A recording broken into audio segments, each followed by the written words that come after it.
Here are 38 tips and pieces of advice that you must know if you're trekking to Everest Base Camp. It's a strange number, but it's absolutely everything that I could think of. I trekked to Everest Base Camp in April of 2023 as part of my expedition to climb Island Peak. During my trek, I witnessed and made lots of mistakes. I'm hoping this video can give you some idea of what to expect, how to prepare correctly, and help you be a more likeable person on the trail. So, without further ado, let's get stuck into it. The flight to Lukla has a baggage weight restriction of 15 kilos, 13 for your main luggage and 2 kilos for carry-on. The weighing of the luggage isn't very methodical. They weigh all of the baggage of your group at the same time, so it doesn't matter if your bag specifically is over or under the limit. Because of this, it's best not to worry too much about the weight, pack what you need and take a little bit of extra money if you go over the limit. Walk extremely slowly and pace yourself well. You don't want to push yourself at altitude, especially when you aren't acclimatized. By walking slowly, you can take less breaks, use less energy, and clear just as much distance as a group who moves faster but needs to take more breaks. Walking slowly is also one of the main ways that you can reduce the likelihood of developing AMS. Drink plenty of fluids. You need to be drinking lots of water at altitude. 5 litres a day of fluid is a good goal to set. I started every day with a black coffee and a ginger lemon tea, plus another litre of water before I even left the tea house. Throughout the day, I drank about 2 litres of water from my hydration pack, and when I got to the next tea house in the afternoon, I made sure to rehydrate with electrolytes. Use water purification tablets instead of buying bottled water.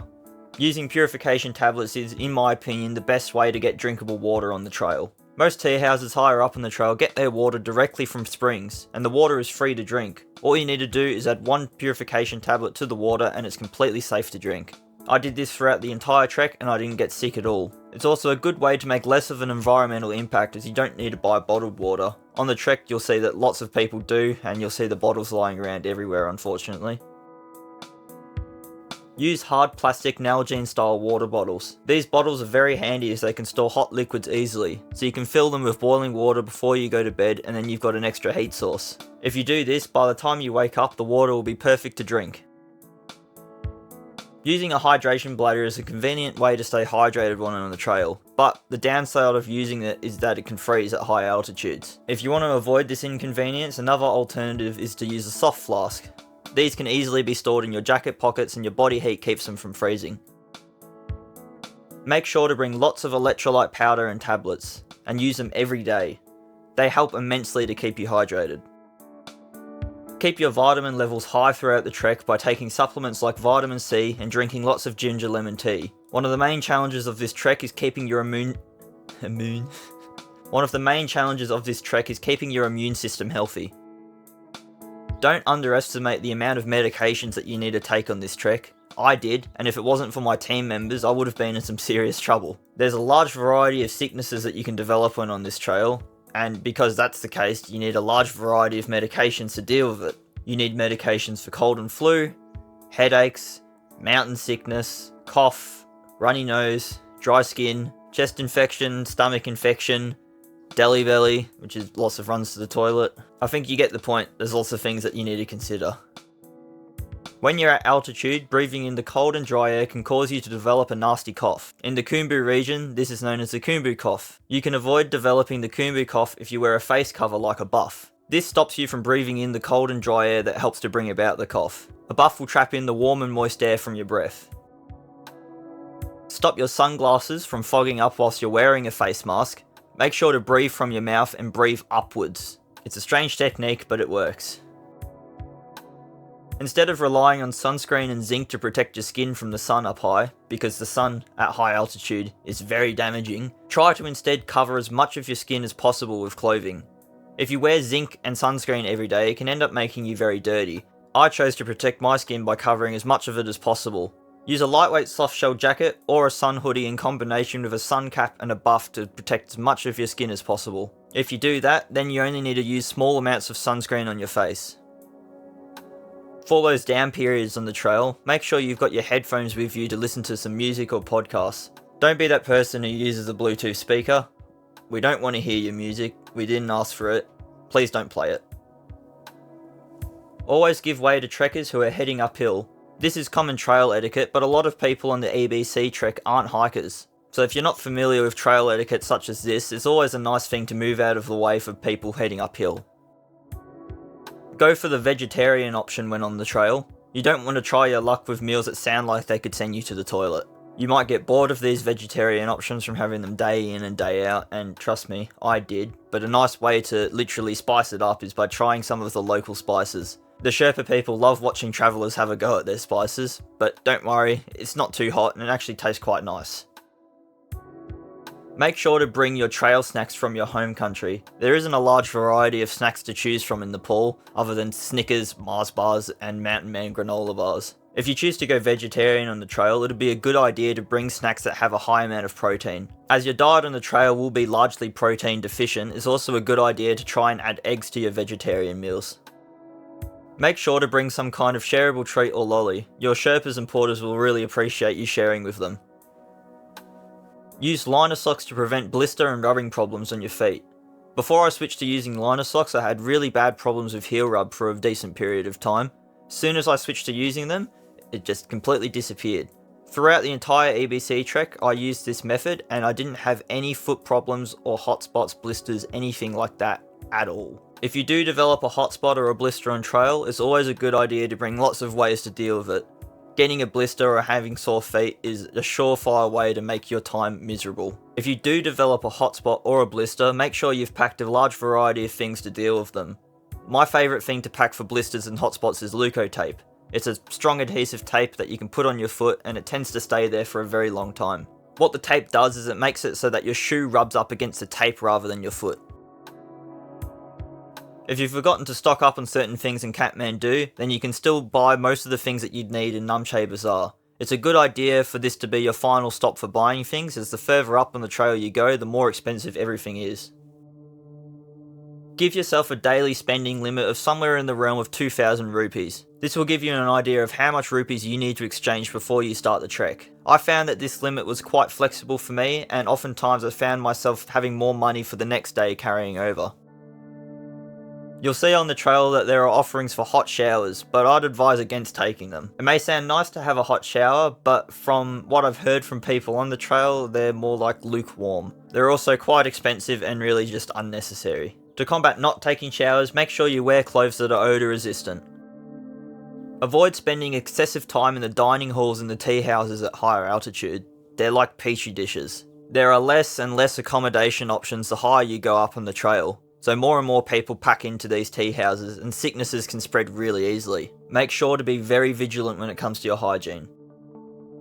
You can buy essentially every piece of equipment that you need in Kathmandu, either from knockoff retailers or licensed retailers. Depending on where you live, the prices for the real equipment might actually be cheaper than if you were to buy them in your home country. This isn't me telling you to not buy anything before you go on your trek. In fact, I think you should buy as much as you can so that you can test it out, but in the case that you do forget something, you don't have to worry because I'm sure you'll be able to find it in Kathmandu.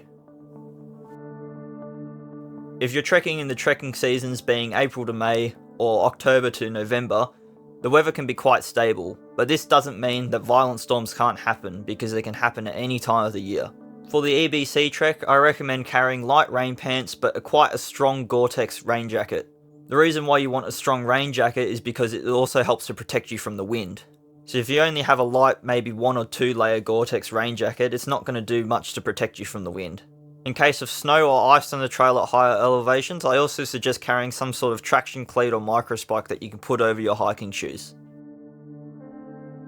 Use leg gaiters to help keep the dust from getting into your hiking shoes when on the trail. The trail is very dusty and getting excessive dirt in your shoes will help to bring about rubbing problems quicker.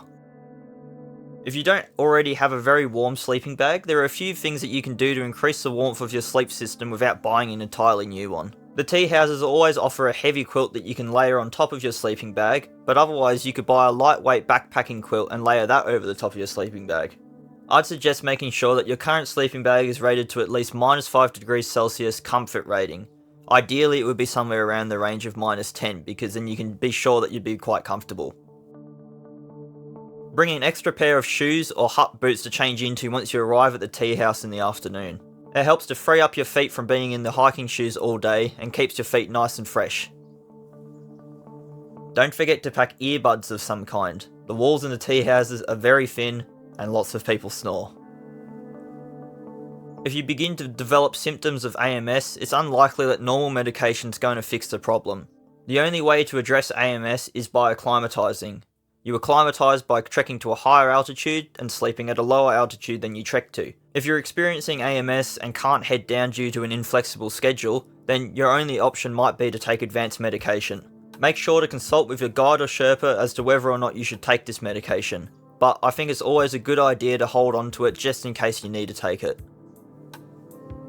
If you need a helicopter evacuation for any reason, whether it be advanced AMS symptoms or something else, make sure to be careful with your insurance policy. You need to read your travel insurance policy and make sure you know the correct procedures for calling in a helicopter rescue, as some policies will state that they need to call the helicopter themselves. If the process becomes too complicated, most tea houses in the higher elevations can organise a helicopter for you for around $500 USD. When letting animals or heavy porters pass you on the trail, make sure you move to the higher side of the trail, as you don't want a rogue yak to knock you off the edge. Make sure to pass any shrines or engraved rocks to your left. Passing shrines in a clockwise motion is said to give you good fortune.